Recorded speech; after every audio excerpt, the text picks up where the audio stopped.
Bhagavate Vasudevaya. Srimad Bhagavatam, Skanda 1, Bab 7, Sloka 11. Lanjutan doa-doa Dewi Kunti.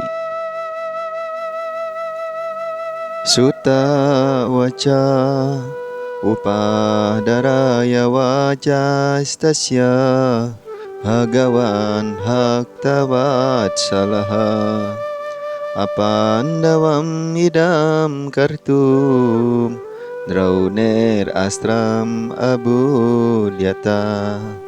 Artinya, Sutta Goswami berkata, setelah mendengar kata-kata utara dengan sabar, Tuhan Sri Krishna yang selalu sangat menyayangi penyembahnya dapat langsung mengerti bahwa Ashwatthama, putra Dronacharya, telah melontarkan Brahmastra untuk menghabisi nyawa terakhir keluarga Pandawa. Penjelasan dari Yang Maha Berkarunia, Esi Bhaktivedanta Swami Prabhupada. Tuhan bersikap adil dalam segala hal, namun Dia menyayangi penyembahnya. Karena ini sangat diperlukan demi kesejahteraan semua insan. Keluarga Pandawa adalah keluarga penyembah Krishna. Karena itu, Krishna menginginkan mereka berkuasa di dunia.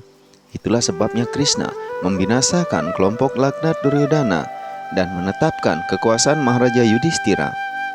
Karena itu, Krishna ingin melindungi Maharaja Pariksit yang masih sebagai janin dalam rahim ibunya, di mana dia tidak suka terhadap pemikiran bahwa dunia seharusnya bergulir tanpa Pandawa, keluarga penyembah teladan. Selanjutnya, Sloka 12. Tarhya eva tamuni sresta Pandawah pancasayakan Atmanobimukam diptan Alakshatranya upadaduhu. Artinya, wahai pemikir besar Muni yang paling terkemuka, Saunaka, ketika Pandawa 5 melihat Brahmastra yang menyilaukan mendekati mereka, mereka mengangkat senjata masing-masing. Senjata Brahmastra lebih halus daripada senjata nuklir. Ashwatthama melepaskan Brahmastra hanya untuk membunuh Pandawa, yaitu 5 bersaudara yang dipimpin oleh Maharaja Yudhishthira dan cucu mereka satu-satunya yang masih berada dalam kandungan utara. Karena itu, Brahmastra yang lebih efektif dan lebih halus dari senjata nuklir tidak buta seperti halnya bom atom. Apabila bom atom dijatuhkan, ia tidak membedakan antara sasaran dan yang bukan. Bom atom lebih banyak membuat orang tak berdosa menjadi korban, sebab bom atom tidak bisa dikendalikan. Brahmastra bukan seperti itu. Brahmastra membidik sasaran dan melesat sampai mengenai sasaran yang dituju tanpa melukai orang yang tidak terlihat. Selanjutnya, Sloka 13. Vyashanam viksyata tesham ananya visayatmanam Sudarsanena swastrena Shwanam raksam yadat vibuhu. Personalitas tertinggi Tuhan Yang Maha Esa Sri Krishna yang Maha Kuasa setelah melihat bahwa bahaya besar sedang mengancam penyembah-penyembahnya yang murni, yang merupakan roh-roh yang berserah diri secara total, segera mengangkat cakra sudarsananya untuk melindungi mereka. Penjelasan. Brahmastra, senjata yang paling canggih yang dilontarkan oleh Ashwatthama, hampir sama dengan senjata nuklir, tetapi radiasi dan suhu panasnya lebih tinggi. Brahmastra adalah hasil ilmu yang lebih halus, dihasilkan dari vibrasi suara yang halus, yaitu mantra yang tersurat dalam kitab-kitab Weda. Kelebihan lain yang dimiliki senjata ini adalah bahwa ia tidak buta seperti senjata nuklir zaman sekarang, sebab Brahmastra dapat dibidikkan agar hanya mengenai sasarannya tanpa tercederai benda atau orang lain. Ashwatthama melepaskan senjata itu hanya untuk menghabisi semua laki-laki dari keluarga Pandu. Karena itu, dalam salah satu pengertian lain, senjata itu lebih berbahaya dibanding bom atom karena mampu menembus tempat yang paling terlindung sekalipun dan tidak akan pernah meleset dari sasarannya. Sri Krishna mengetahui semua ini, karena itu dia segera mengangkat senjata personalnya guna melindungi para penyembahnya yang tidak mengenal siapapun sebagai pelindung selain Krishna. Dalam Bhagavad Gita, Tuhan berjanji dengan tegas bahwa penyembahnya tidak akan pernah binasa. Perbuatan Krishna adalah sesuai dengan sifat atau derajat pelayanan bhakti yang dilakukan oleh para penyembahnya. Di sini kata Ananya Wisayat Manam bermakna Pandawa 100% bergantung pada perlindungan Tuhan, walaupun mereka semua ksatria-ksatria yang tangguh dan perkasa. Tetapi Tuhan mengalpakan ksatria-ksatria yang paling hebat sekalipun dan juga membinasakan mereka dalam sekejap mata. Ketika Sri Krishna melihat bahwa tidak ada waktu lagi bagi Pandawa untuk menangkis Brahmastra Ashwatthama, dia mengangkat senjatanya sendiri, bahkan dengan mengambil risiko melanggar sumpahnya. Walaupun perang Kurukshetra hampir usai, namun menurut sumpahnya, seharusnya Krishna tidak mengangkat senjatanya itu. Krishna lebih dikenal sebagai Bhakta Vatsala atau yang menyayangi penyembahnya, sehingga dia lebih suka tetap sebagai Bhakta Vatsala ketimbang menjadi penegak prinsip moralitas keduniaan, yaitu yang tidak pernah mengingkari sumpah janji. Selanjutnya, sloka 14. Antastha sarva bhutanam atma yogeshwaro harihi swamaya vrinod garvam vairatya kurutantave. Artinya, penguasa tertinggi segala kekuatan mistik Sri Krishna bersemayam di dalam hati semua entitas hidup sebagai Paramatma. Karena itu, dia menutupi janin utara dengan energi personalnya hanya untuk melindungi keturunan dinasti Kuru. Penjelasan: penguasa segala kekuatan mistik bisa bersemayam di dalam hati semua entitas hidup atau bahkan di dalam atom-atom. Pada waktu yang bersamaan, berkat keistimewaannya sebagai Paramatma, bagian yang berkuasa penuh dari dirinya. Karena itu, dari dalam badan utara, dia menutupi sang janin hanya untuk menyelamatkan Maharaja Pariksit dan melindungi keturunan Maharaja Kuru. Maharaja Pandu juga keturunan dari Maharaja Kuru. Baik para putra Dhritarashtra maupun para putra Pandu termasuk anggota dinasti yang sama, yaitu dinasti Maharaja Kuru, sehingga semua secara umum dikenal sebagai para Kuru. Tetapi pada waktu perselisihan terjadi antara kedua keluarga tersebut, para putra Dhritarashtra dikenal sebagai para Kuru, sedangkan para putra Pandu dikenal sebagai Pandawa. Karena semua anak cucu Dhritarashtra terbunuh dalam perang Kurukshetra, putra terakhir dinasti itu dijuluki putra para Kuru. Selanjutnya, sloka 15. Yadyapi ashram brahma shirash tua mogham ca pratikriyam vaishnavam teja asadya sama samyat brigudwaha. Wahai Sanaka, walaupun senjata Brahmastra yang dilepaskan oleh Ashwatthama tidak dapat ditahan, dikurangi atau ditangkis, namun senjata itu dinetralisir dan digagalkan ketika dihadapi oleh kekuatan Vishnu atau Sri Krishna. Dalam Bhagavad Gita dikatakan bahwa Tuhan Sri Krishna berada dalam Brahma Jyoti atau cahaya spiritual yang menyilaukan. Dengan kata lain, cahaya berpijar yang dikenal sebagai Brahma Tejas adalah tidak lain dari sinar-sinar Tuhan yang Maha Esa. Seperti halnya sinar matahari adalah sinar dari bola matahari. Jadi, walaupun senjata Brahma tersebut tidak bisa ditahan secara material, namun senjata tersebut tidak bisa melebihi kekuatan yang paling tinggi yang dimiliki oleh Tuhan. Senjata Brahmastra yang dilepaskan oleh Ashwatthama dinetralisir dan digagalkan oleh Tuhan Sri Krishna melalui energinya sendiri, yaitu Sri Krishna tidak perlu menunggu bantuan orang lain, sebab Tuhan Sri Krishna adalah mutlak.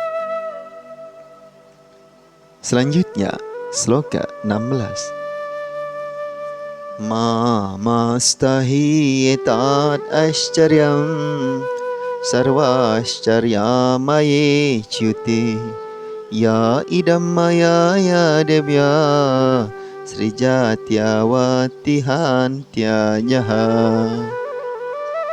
Wahai para Brahmana, jangan berpikir ini sesuatu yang luar biasa dalam aktivitas personalitas Tuhan yang misterius dan tak pernah gagal. Dengan energi transendentalnya sendiri, dia memelihara dan meleburkan segala benda material, meskipun dia sendiri tidak pernah dilahirkan. Penjelasan: aktivitas-aktivitas Tuhan selalu tidak dapat dimengerti oleh otak kecil para makhluk hidup. Tidak ada sesuatu pun yang mustahil dilakukan oleh Tuhan yang Maha Kuasa. Tetapi semua kegiatannya luar biasa bagi kita. Dan dengan demikian, dia selalu di luar jangkauan batas-batas pengertian kita. Sri Krishna adalah yang maha perkasa, personalitas Tuhan yang maha sempurna. Tuhan Sri Krishna sempurna 100%, sedangkan yang lainnya yaitu Narayana, Brahma, Shiva, para dewa, dan semua makhluk hidup lainnya hanya memiliki berbagai persentase kesempurnaan Sri Krishna. Tidak ada yang sejajar atau lebih hebat dari Sri Krishna. Tuhan Sri Krishna tidak memiliki rival. Selanjutnya, sloka 17. Brahma tejo vinir muktair atma jai saha krishnaya prayana bimukam krishnam idam aha prita sati. Artinya, setelah mereka diselamatkan dari radiasi Brahmastra tersebut, Kunti, penyembah Tuhan yang suci dan setia, bersama 5 putranya dan Draupadi menyapa Tuhan Sri Krishna pada waktu dia akan berangkat pulang ke rumahnya. Penjelasan: di sini Kunti disebut Sati yang berarti setia dan suci, karena dia adalah penyembah murni Tuhan Sri Krishna. Sekarang isi hati Kunti akan diutarakan dalam doa-doa berikut yang dipanjatkannya kepada Sri Krishna. Seorang penyembah Tuhan yang suci dan setia tidak mencari bantuan dari personalitas lain, misalnya makhluk atau dewa yang lain, bahkan demi keselamatan yang berasal dari bahaya besar sekalipun. Begitulah sifat seluruh keluarga Pandawa sejak awal dan seterusnya. Mereka tidak mengenal siapapun selain Krishna. Karena itu, Tuhan Sri Krishna selalu bersedia membantu mereka dalam segala hal yang segala keadaan. Itulah sifat transendental Tuhan. Dia membalas kebergantungan penyembahnya. Karena itu, mestinya kita tidak mencari bantuan makhluk-makhluk maupun dewa-dewa yang kurang sempurna, melainkan sebaiknya kita mencari bantuan secara totalitas dari Tuhan Sri Krishna. Dia yang sanggup menyelamatkan para penyembahnya. Penyembah yang suci dan setia seperti itu juga tidak pernah meminta bantuan Tuhan. Tetapi Tuhan selalu ingin membantu atas kehendaknya sendiri. Selanjutnya, sloka 18. Kunti waca namashi purusam twadyam ishwaram prakrite param alaksyam sarva bhutanam antar bahir ashwatitham.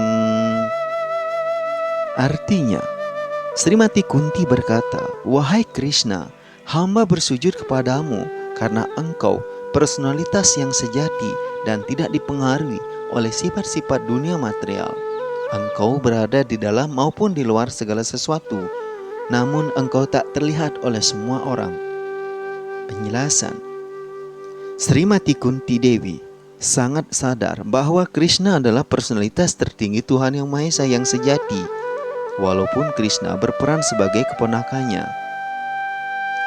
Perempuan yang sudah dibebaskan dari kebodohan seperti itu tidak mungkin melakukan kesalahan bersujud kepada keponakannya.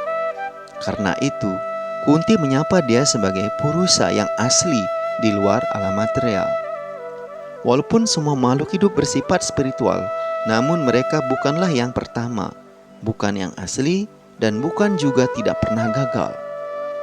Para makhluk hidup cenderung jatuh dalam cengkraman alam material, tetapi Tuhan tidak pernah seperti itu. Karena itu, dalam Weda, Tuhan dideskripsikan sebagai yang utama di antara semua makhluk hidup. Nityo nityanam cetasham cetananam. Kemudian sekali lagi dia disebut Ishwara atau penguasa. Para makhluk hidup atau para dewa seperti Chandra dan Surya juga Ishwara pada tingkatan tertentu. Tetapi tidak satu pun di antara mereka dapat disebut Ishwara tertinggi atau Maha Kuasa. Tuhan adalah Parameswara atau roh yang utama. Tuhan berada di dalam maupun di luar. Walaupun Sri Krishna berada di hadapan Srimati Kunti sebagai keponakannya, namun dia juga berada di dalam hati Kunti dan semua makhluk hidup lainnya. Dalam Bhagavad Gita, bab 15, sloka 15, Tuhan bersabda, "Aku bersemayam di dalam hati semua orang. Hanya karena akulah seseorang ingat, lupa, menyadari, dan sebagainya. Akulah yang harus diketahui dari seluruh kitab Weda. Sebab akulah penyusun Weda, dan akulah yang mengajarkan Vedanta." Dewi Kunti membenarkan bahwa walaupun Tuhan berada di dalam dan di luar semua makhluk hidup, namun dia masih tidak dapat dilihat. Tuhan dapat dikatakan sebagai teka-teki bagi orang awam. Dewi Kunti mengalami sendiri bahwa Tuhan Sri Krishna berada di hadapannya, namun dia masuk di dalam kandungan utara untuk menyelamatkan janin utara dari serangan Brahmastra Ashwatthama. Kunti sendiri bingung tentang apakah Sri Krishna Maha ada atau berada di tempat-tempat tertentu. Sebenarnya Sri Krishna Maha ada dan juga berada di tempat-tempat tertentu, tetapi dia masih menyimpan hak untuk tidak memperlihatkan diri kepada orang yang tidak berserah diri kepadanya. Tira yang membatasi itu disebut energi maya Tuhan. Energi itu mengendalikan penglihatan yang berkemampuan terbatas yang dimiliki oleh roh-roh yang menentang. Hal ini dijelaskan sebagai berikut. Selanjutnya, sloka 19. Maya jawanika channam agyadokshajam chwayam nalaksyase mudadrisha nato natyadaro yatha. Artinya, oleh karena engkau berada di luar jangkauan indera yang terbatas, engkau selamanya merupakan faktor yang tidak dapat disalahkan, yang ditutupi oleh tirai energi ilusif. Engkau tidak dapat dilihat oleh pengamat yang bodoh. Persis seorang aktor yang main dalam sandiwara tidak dapat dikenali karena dandanannya. Penjelasan. Dalam Bhagavad Gita, Tuhan Sri Krishna membenarkan bahwa orang yang kurang cerdas keliru menganggap dia adalah manusia biasa seperti halnya kita, sehingga mereka mengejek dia. Kenyataan yang sama dibenarkan di sini oleh Dewi Kunti. Orang yang kurang cerdas adalah mereka yang berontak untuk melawan kekuasaan Tuhan. Orang seperti itu disebut kaum Asura. Kaum Asura tidak dapat mengakui kekuasaan Tuhan.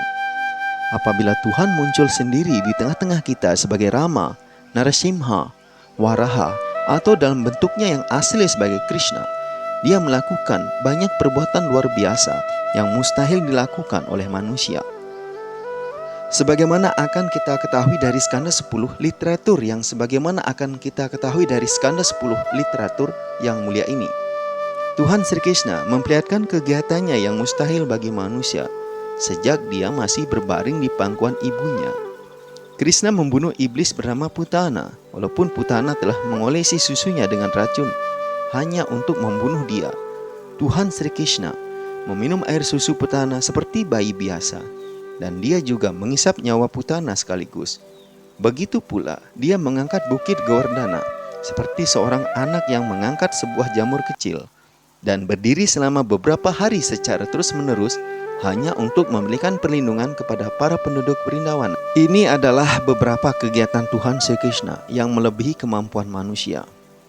Kegiatan ini diuraikan dalam sastra Weda yang otoritatif, seperti kitab-kitab Purana, Itihasa atau sejarah, dan Upanishad. Sri Krishna telah menyampaikan ajaran-ajaran yang luar biasa tersebut dalam bentuk Bhagavad Gita. Dia telah memperlihatkan kemampuan yang menakjubkan sebagai pahlawan, orang berumah tangga, guru, orang yang melepaskan ikatan material. Sri Krishna diakui sebagai personalitas tertinggi Tuhan Yang Maha Esa oleh tokoh-tokoh terpercaya seperti Vyasa, Dewala, Asita, Narada, Madhva, Sankara Ramanuja, Sri Chaitanya Mahaprabhu, Jiwa Goswami, Vishwanatha Gocakrawati, Bhakti Siddhanta Saraswati, dan semua tokoh lainnya dalam garis perguruannya. Sri Krishna sendiri menyatakan bahwa dirinya adalah personalitas tertinggi Tuhan Yang Maha Esa di dalam banyak ayat dari sastra yang dibenarkan. Namun ada golongan orang yang berjiwa jahat yang selalu enggan mengakui Sri Krishna sebagai kebenaran mutlak tertinggi. Ini sebagian disebabkan oleh pengetahuan mereka yang kurang dan sebagian lagi disebabkan oleh sikap keras kepala mereka akibat kesalahan mereka di masa lampau maupun sekarang ini. Mereka tidak mampu mengenali Tuhan Sri Krishna, bahkan saat Krishna berada di hadapan mereka.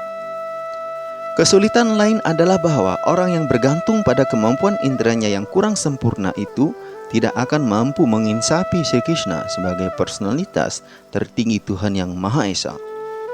Mereka itu sama seperti para ilmuwan modern yang ingin mengetahui segala sesuatu melalui pengetahuan yang berdasarkan eksperimen.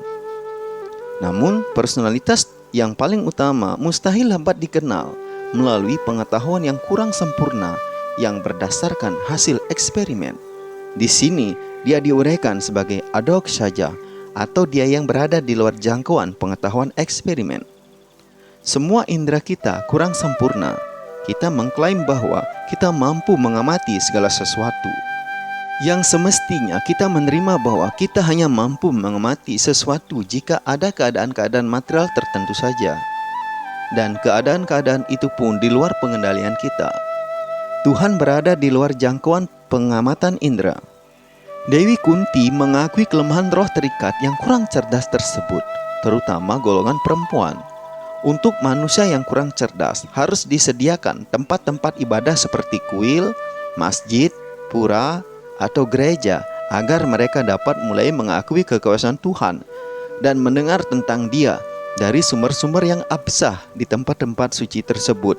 Permulaan kehidupan spiritual tersebut mutlak diperlukan bagi manusia yang kurang cerdas, dan hanya orang bodoh yang mengkritik pembangunan tempat-tempat ibadah tersebut yang dibutuhkan bagi meningkatkan taraf sifat-sifat spiritual rakyat umum. Bagi orang yang kurang cerdas, manfaat bersujud di hadapan kekuasaan Tuhan seperti lazimnya dilakukan di kuil, masjid, ataupun gereja sama dengan memanfaatkan yang diperoleh oleh penyembah maju dengan cara melakukan pelayanan aktif kepada Tuhan melalui kegiatan-kegiatan yang bersifat meditatif. Demikianlah pembacaan Srimad Bhagavatam pada hari ini. Terima kasih telah ikut mendengarkan. Semoga hari-hari Anda penuh kebahagiaan dan keberuntungan. Semoga segala karunia datang dari segala penjuru. Semoga Tuhan selalu memberikan kesempatan untuk berbakti kepadanya. Sampai jumpa esok pada waktu dan kesempatan yang sama. Jai Gran Traja Srimad Bhagavatam Mahapurana Ki Jai.